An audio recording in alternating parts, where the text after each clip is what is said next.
हिंदी खबर का बड़ा असर हुआ है।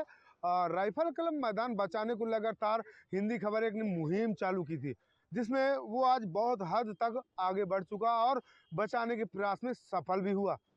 यहाँ की आम जनता ने बढ़ चढ़कर राइफल क्लब मैदान बचाने को लेकर आंदोलन तक के लिए राजी हो गए थे। आगे बढ़कर सत्ता पक्ष विपक्ष के नेताओं ने यहाँ पर खिलाड़ियों के समर्थन पर उतरे। खिलाड़ी लगातार अधिकारियों से, सत्ता के पक्ष के नेताओं से, विधायकों से, यहाँ के विपक्ष के नेताओं से, विपक्ष के विधायक से, सभी से गुहार लगा रहा था कि ये राइफल क्लब मैदान बचाया जाए। आखिरकार जब बीजेपी के विधायक सदर प्रकाश द्विवेदी ने जब लेटर लिखा तो पूरे खिलाड़ियों के चेहरे पर खुशियों के माहौल देखने को मिला। इस समय हम राइफल क्लब के मैदान पर हैं और यहाँ पर जो कुछ बच्चे खेल रहे थे उनसे हम बात भी करेंगे और बात करने के साथ साथ कुछ समाज सेवी भी हैं, यहाँ के वो शिकायतकर्ता भी हैं जो उन्होंने इस मैदान को बचाने के लिए आला अधिकारियों से शिकायत किया था। शिकायत करने के बाद जब हिंदी खबर ने पूरे जगहों पर, चाहे वो विशंबर यादव थे, चाहे वो जिलाध्यक्ष कांग्रेस के थे, सपा के जिलाध्यक्ष, यहाँ के सपा के कार्यकर्ता, इसके अलावा बीजेपी के कार्यकर्ताओं ने लगातार बच्चों के समर्थन पर उतरे और आज ये राइफल क्लब की नीलामी रुकने को है और ये सोशल मीडिया पे लगातार चल रही है। इन्हीं से बात करते हैं, क्या सुना और क्या है ये पूरा मामला। अभी आपने सुना कि राइफल क्लब मैदान की नीलामी रुक रही है, क्या कहना चाहते हैं? हाँ हिमांशु जी, अभी सोशल मीडिया और तमाम नेटवर्किंग के माध्यम से हम लोगों को ज्ञात हुआ है कि जो बहुत दिनों से मुद्दा चल रहा था राइफल क्लब का, नीलामी का मुद्दा, उसको यहाँ के सदर विधायक माननीय श्री प्रकाश द्विवेदी जी ने संज्ञान में लेकर तत्काल जाकर जो है माननीय हमारे जो आदरणीय मुख्यमंत्री हैं श्री योगी आदित्यनाथ जी को अवगत कराया और महाराज जी ने इस मामले को संज्ञान में लेकर त्वरित कार्रवाई की है।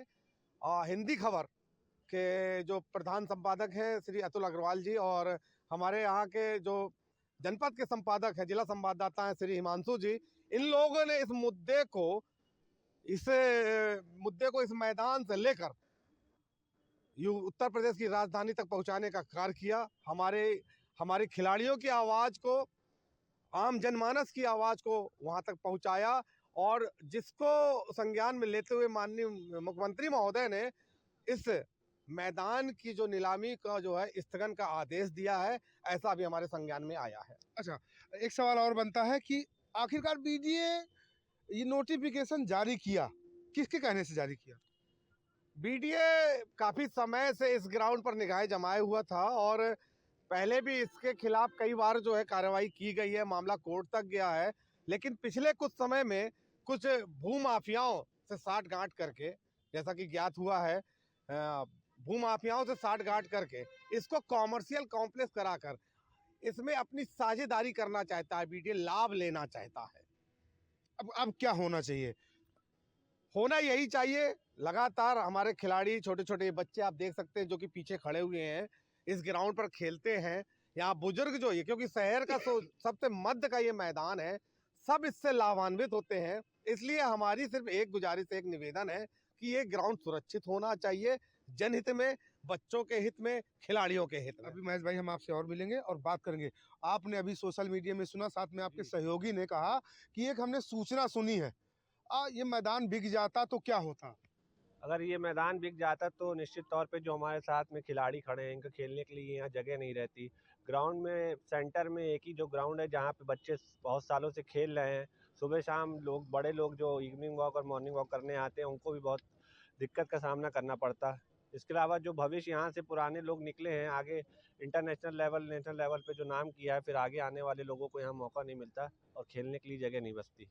एक सवाल और बनता है कि आपने सुना कि कई नेताओं ने, चाहे सत्ता पक्ष के रहे चाहे विपक्ष के, सभी लोगों ने खिलाड़ियों का साथ दिया, क्या कहेंगे आप?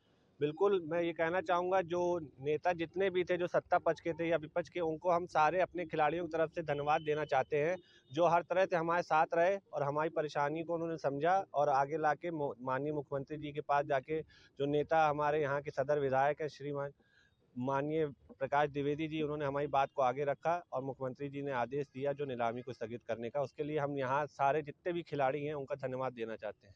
इतना इतना इतना इतना सब कुछ हो चुका और साथ ही होने के बाद जब विपक्ष ने पूरा मुद्दा उठाया, विपक्ष ने सत्ता ने मुद्दा उठाया, तब जाके राइफल क्लब मैदान बचा। नोटिफिकेशन जारी हो चुका है, इसके लिए शासन ने कहा, सोशल मीडिया में खबर आने लगी, लेकिन ये सिर्फ सोशल मीडिया में है। क्या आपके पास कोई कागज आए हैं अभी तक? देखिए, सबसे पहले सभी विपक्षी दल, पत्रकार, लोकतंत्र के तीसरा स्तंभ, सभी पत्रकार बंधुओं और ख़ास तौर पर हिंदी खबर ने जिस तत्परता से, निर्भीकता से इस राइफल खेल मैदान घोटाले को पूरे प्रदेश व देश में उजागर किया, जिसकी गूंज राजधानी लखनऊ तक पहुंची। अब पूरे देश तक इस बात की जानकारी हो गई बच्चों को। इसके लिए हम बाना के सभी जनप्रतिनिधियों, सभी विपक्षी दलों ने तत्परता दिखाई। इसमें सबने सहयोग किया, क्योंकि ये राजनीतिक मामला नहीं था, ये बच्चों के उज्ज्वल भविष्य का मामला था। और तहे दिल से हम उनका सबका आभार व्यक्त करते हैं। हाल ही में काफ़ी समय से मैं इस बात को किसी को नहीं बता रहा था, 15 दिनों से 1 महीने से मेरी बात चल रही थी। विधायक जी के सम्मानित मनीष रैखवाल जी, सभासद वार्ड नंबर 21, वो बराबर मुझसे इस बात के लिए कह रहे थे कि आप विधायक जी के पास आपको जाना चाहिए, एक बार आपको विधायक जी के पास जाना। विधायक जी आने के लिए आना चाहते हैं, क्योंकि विधायक जी इस राइफल ग्राउंड में खेले हैं। और ये बिजली खंभे भी माननीय सदर विधायक जी द्वारा लगाए गए हैं, और जिसके कुछ चित्रण भी सोशल मीडिया में अभी उनकी पोस्ट मैंने देखे। बहरहाल माननीय मुख्यमंत्री जी का लिखित आदेश, हमें पूर्ण विश्वास है लिखित आदेश भी आएगा जब उन्होंने इस मामले को रुकवाया है। और हम सब बांदा की जनता, हम सब की तरफ से, बच्चों की तरफ से, तहे दिल से माननीय मुख्यमंत्री जी का हार्दिक आभार व्यक्त करते हैं, और हम उनका ये आभार जीवन में याद रखेंगे। हम आपसे भी एक और सवाल कर रहे हैं। एक चीज़ बताइए कि अगर ये राइफल क्लब मैदान बिक जाता तो आप वोट किसको देते? वोट तो अब ये तो अपना पर्सनल सवाल है कि वोट किसको देते, बट ये है कि ये जो पर्सनल सवाल है वो अब मैं नहीं रखना चाहूँगा, क्योंकि अगर राइफल क्लब बिक जाता तो ये नए भविष्य के लड़के हैं जो हम ही लोग हैं, क्योंकि हम भी इसी ग्राउंड में खेले हुए हैं जब मैं कॉलेज करता था। तो वो मुझे आज रियलाइज़ होता है, अगर ये ग्राउंड चला जाता तो मुझे फीलिंग्स कैसी होती। तो बट ये है कि हम बचाने के लिए और ज़्यादा से ज़्यादा लोग हम एकत्र होंगे, और जितनी कोशिश होगी बचाने के लिए वहाँ तक करेंगे, चाहे कुछ भी हो कुछ जाए। जानकारी थी कौन बेच रहा था? नहीं, इसके बारे में तो कुछ जानकारी नहीं है कौन बेच रहा लेकिन है। बिक रहा था मैदान। हाँ, पर ये था कि बिक रहा है, सोशल मीडिया में इसका थोड़ा ऐड चल रहा था, तो इसलिए मुझे मालूम चला, तो मैं यहाँ से जल्दी आया, और मैं कोशिश से करूँगा कि अपने अच्छा, सबसे ज़्यादा इस खबर को किस चैनल में आप लोगों ने देखा? हिंदी खबर ने, हिंदी और खबर में देखा? जी, हिंदी खबर में देखा। और आप पे तो छोटे स्तर से काम और करते हैं और बड़े स्तर तक ले जाते हैं, जहाँ तक बात जानी चाहिए वहाँ तक आप ले जाते हैं, और आपको मैं बहुत-बहुत धन्यवाद देना चाहता हूँ, जो आप इस बात को मुद्दा रख रहे हैं। हमारे साथ और भी कुछ भैया हैं। आप लगातार इन समाज सेवियों के साथ देखा कि बहुत सारे मामले आए, कोई भू माफिया करके ये जमीन कब्जाना चाह रहा था, ले रहा था, आपके मैदान को ले जा रहा था। फिर सर हमने इस मुहिम को बचपन से देखा, मतलब कि हम यहाँ से, हमको देखते हुए 27-28 साल हो गए इस ग्राउंड को देखते हुए।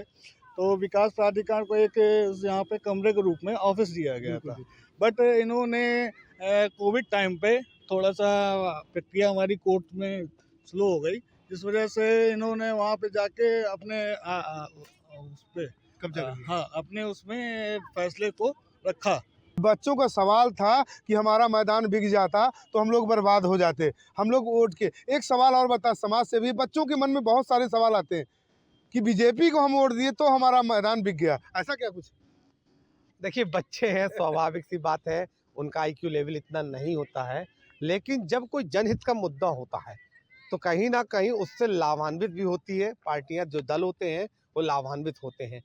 और ये बच्चे हैं, कल का भविष्य है, कल ये भी मत का अधिकार पाएंगे, और मत का जो अधिकार होता है वो बहुत ताकत रखता है। जब कोई बहुत बड़े मुद्दे होते हैं तो उसका जवाब मत से ही दिया जाता है। कुल मिला कहना क्या चाहते हैं, अगर ये मैदान न बचा तो मताधिकार का प्रयोग करके दिखाते विरोध। देखिए, मैं कहना सिर्फ ये चाहता हूँ कि मत का जो अधिकार है, उसमें ताकत बहुत होती है। मेरा किसी भी दल का मेरा कोई इशू नहीं है, लेकिन हाँ, परिवर्तन के लिए लोग जाते हैं। जब आपके मन का नहीं होता है तो लोग फिर जो है अपने मन का करते हैं। तरुण अन्ना जी, आपने एक सवाल और आया है, बांदा बीडीए की मनमानी पर सीएम योगी का चाबुक चला है। मनमानी मानते हैं कि नहीं मानते? किसकी मनमानी? देखिए, मनमानी तो मेरे ख्याल से जैसे सीएम योगी आदित्यनाथ जी का आदेश आया है, तो हम यही चाहते हैं कि अब ये लिखित में आ जाए, तो यहाँ का बिल्कुल। जो भी स्टेडियम हम लोग का है कि इसको मिनी स्टेडियम का एक दर्जा मिल जाए, तो आगे आने वाले समय में भी हम लोग को इस तरह से लड़ाई नहीं करनी पड़े अपने ग्राउंड को बचाने के लिए। हमारे साथ एक भैया भी है, अभी आपने सुना होगा कि आपका मैदान बिक रहा है, आप यहाँ पर आए, कैसा, क्या सूचना मिली थी आपको? मुझको सूचना ये मिली हुई थी कि ग्राउंड की नीलामी होनी थी 22 तारीख को शायद, तो और अब सीएम योगी आदित्यनाथ के सहयोग से अब इसको निरस्त किया गया है। अगर वो लिख के दे दें तो और अच्छा होगा, इसके बाद और अच्छा हो जाएगा, लिख के दे देंगे। बिल्कुल। अच्छा, हमारे साथ क्या मैदान बिक रहा था आपका? जी तो अब क्या है, बच जाएगा? जी बहुत सारे बच्चे हैं और भी काफी लोग हैं, तो उनसे बात करने की कोशिश की। एक भाई साहब नए और भी आए, उनसे बात करते हैं। आपने अभी देखा कि सोशल मीडिया में लगातार चल रहा है, विपक्ष के नेताओं ने, पक्ष के नेताओं ने मुद्दा उठाया और आपका मैदान बच रहा है, क्या मानते हैं? ये मानते हैं सबके लिए बहुत ही धन्यवाद है। सबने खिलाड़ियों के लिए योगदान दिया है। हम चाहते हैं आगे भी योगदान बना रहे खिलाड़ियों के साथ, बस यही चाहते हैं, ग्राउंड बचा रहे। अच्छा, हमारे साथ एक भाई साहब भी अभी आए हैं, सुने हुए हैं और इन्होंने आके यहाँ बात किया और सुनने के बाद पत्रकारों से भी रूबरू होंगे। देखिए, अभी आपने सुना कि राइफल क्लब मैदान नीलाम होने से बच गया है, कैसे बधाई देंगे? अरे हमारे पास तो कोई शब्द नहीं है आदरणीय विधायक जी को। हमारी पूरी बांदा की जनता इसमें तो बहुत दुखी हो जाती है अगर ये ग्राउंड चला जाता। हमारे पूरे जिले के खिलाड़ियों ने जो उत्साह दिखाया है इस ऐतिहासिक ग्राउंड को बचाने के लिए, भाई उनको और आदरणीय विधायक जी को, आदरणीय योगी जी की गवर्नमेंट को, उनको सबको बधाई है। और न्यूज़ के माध्यम से आप सभी पत्रकार बंधुओं का भी बहुत बहुत आभार है कि जिन्होंने आप इस मैटर को इतना उछाला है और ये मैदान हम सबको मिल गया है। और आप अभी मिठाई खिलाता हूँ आपको। अच्छा, एक चीज और है, मिठाई तो बाद में होगी। क्या नोटिफिकेशन, आज ये वादा हुआ है, नोटिफिकेशन अभी नहीं आया है, क्या मांग करेंगे? अरे मांग नहीं हो, अब ये ग्राउंड हमारा बच गया। अब ये मैं तो ये कहता हूँ, जब माननीय योगी जी ने कह दिया इस बात को, तरुण अन्ना जी हमारे खिलाड़ी, हमारे तरुण अन्ना जी हमारे साथ जुड़े हुए हैं, सभी हमारे मित्रगण हैं, भाई लोग हैं, शहर के खिलाड़ी हैं। मेरा तो मानना है, मेरा ये विश्वास है योगी जी का कि अगर उन्होंने कह दिया तो ये मान लो मैदान हमारा मिल गया हमको। अच्छा, मैदान को बेचने वाले कौन थे, कुछ नाम, अगर भू माफिया थे या किसकी लापरवाही से मैदान बिक रहा है? ये बताऊं, ये मेरा तो मानना है ये विकास प्राधिकरण के लोग हैं। इसमें मेरा मानना है कोई राजनीति हाथ नहीं था, वो लोग बीच में अपना ये काम दिखाना चाह रहे थे। अगर ऐसा कुछ होता तो ज़्यादा तांडव हो जाता, पर सब कुछ होते हुए हम बधाई दे रहे हैं आपको, चैनल के माध्यम से आपको, पूरे शहरवासियों को, आदरणीय प्रकाश द्विवेदी जी को, आदरणीय मुख्यमंत्री जी को, आदरणीय सबको कि भाई ये ग्राउंड मिल गया है। सबको बहुत बहुत बधाई है। एक सवाल लास्ट, महेश साहिल जी, आपसे सिर्फ एक सवाल है, आप बहुत सीनियर हैं और आपने कुछ बीडीए की जैसे मंशा थी कि हम इसको कॉम्प्लेक्स बनाएंगे, पहला सवाल ये। दूसरा, हिंदी खबर ने जब पूरे माहौल को उठाया, राजनेता है, राजनीति नहीं होनी चाहिए इस खेल के मैदान पर, तो इस पर क्या कहेंगे? निसंदेह समाज का जो चौथा स्तंभ है वो मीडिया है और सबसे ज़्यादा ताकतवर होता है, क्योंकि वो आम जनमानस की बात को जो उचित पटल है वहाँ तक पहुँचाने का कार्य करता है।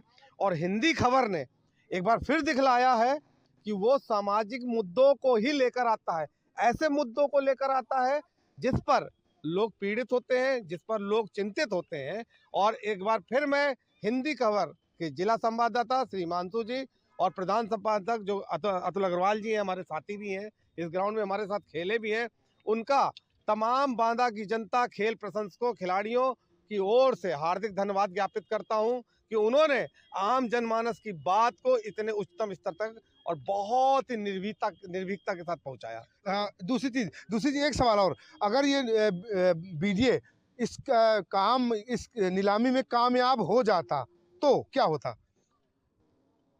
फिर तो ऐसा होता कि जैसे हम जो है बहुत बड़ा नुकसान होता, अगर कही जाए बात, जिस तरीके से बहुत नुकसान होता यहाँ खिलाड़ियों का, बांदा की जनता का, और एक जन आक्रोश फैलता, खिलाड़ियों के मन में एक जन आक्रोश फैलता और निसंदेह उसका नुकसान जो है वो कहीं ना कहीं जो है सबको उठाना पड़ता। सबको उठाना पड़ता। और एक भैया और आप अभी अभी आए हैं, आप बहुत देर से सुन रहे थे कि ये राइफल क्लब मैदान बच गया है, नीलामी बच गई। सदर के विधायक प्रकाश द्विवेदी जी ने लेटर लिखा और उन्होंने बचाया, लेकिन सवाल ये है कि आखिरकार इस मैदान को कौन हड़पना चाह रहा था? सबसे पहले तो मैं आपकी हिंदी खबर को बहुत बहुत धन्यवाद देना चाहता हूं, जिसके माध्यम से पूरी लोगों में ये जागरूकता फैली कि ग्राउंड के लेके। और दूसरी चीज़ ये है कि समस्त खिलाड़ियों और खेल प्रेमियों के लिए बहुत बड़ी खुशी की खबर है कि आप लोगों की पहल की वजह से, माननीय सदर विधायक प्रकाश द्विवेदी जी की पहल की वजह से ये ग्राउंड बचा, और इसके लिए हम सब में बड़ी खुशी की लहर है। अच्छा, दूसरी चीज, इसको मैदान को कब जाना कौन चाह रहा था? अभी देखिए, जहाँ तक अभी जानकारी मिल रही है उस हिसाब से तो मुझे लग रहा है ये विकास प्राधिकरण का ही है, इसमें राजनीतिक कोई हस्तक्षेप नहीं दिखा है।